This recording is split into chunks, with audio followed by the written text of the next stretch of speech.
Oh, hello. There's a lot to like about chard or leaf beet. It's stunning to look at, incredibly hardy, and remarkably versatile in the kitchen, essentially offering 2 crops for the effort of 1. Curious? Then you're in the right place, because in this video we'll show you how to sow, grow and enjoy a fine crop of generous chard.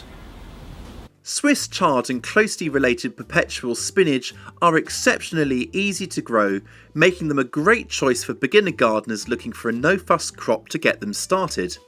Chard has broad, thick stems available in a range of colours: brilliant white, zingy yellow and even lipstick pink. Both chard and perpetual spinach love a sunny open position.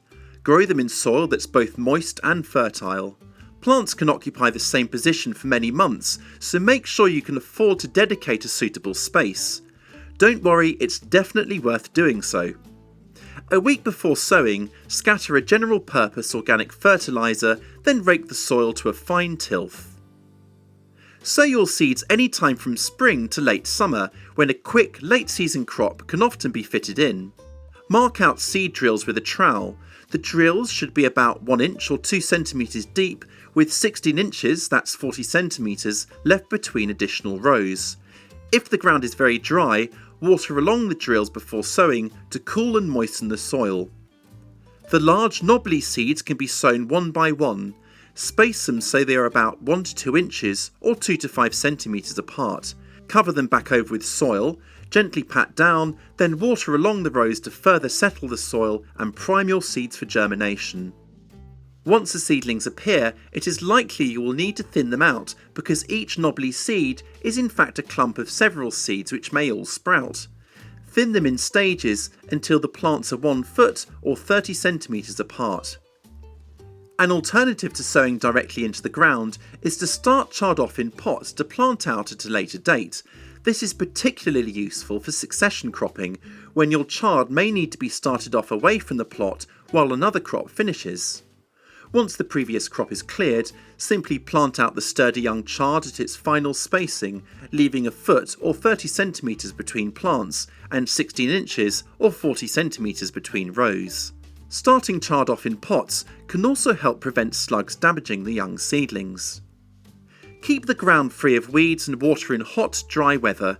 You can use a hoe to decapitate weeds as they appear, which makes the job very straightforward. Regular watering will encourage plenty of fresh, leafy growth and is essential in dry weather to stop the plants running to seed or bolting. If they reach this stage, the plants should be dug up and added to the compost heap, as they'll stop producing their tender leaves. Begin harvesting chard as soon as it's reached a usable size. The secret is to pick little and often, taking a few outer leaves from each plant at a time to allow new leaves to replace them. Pick the leaves of perpetual spinach while they're still young and tender.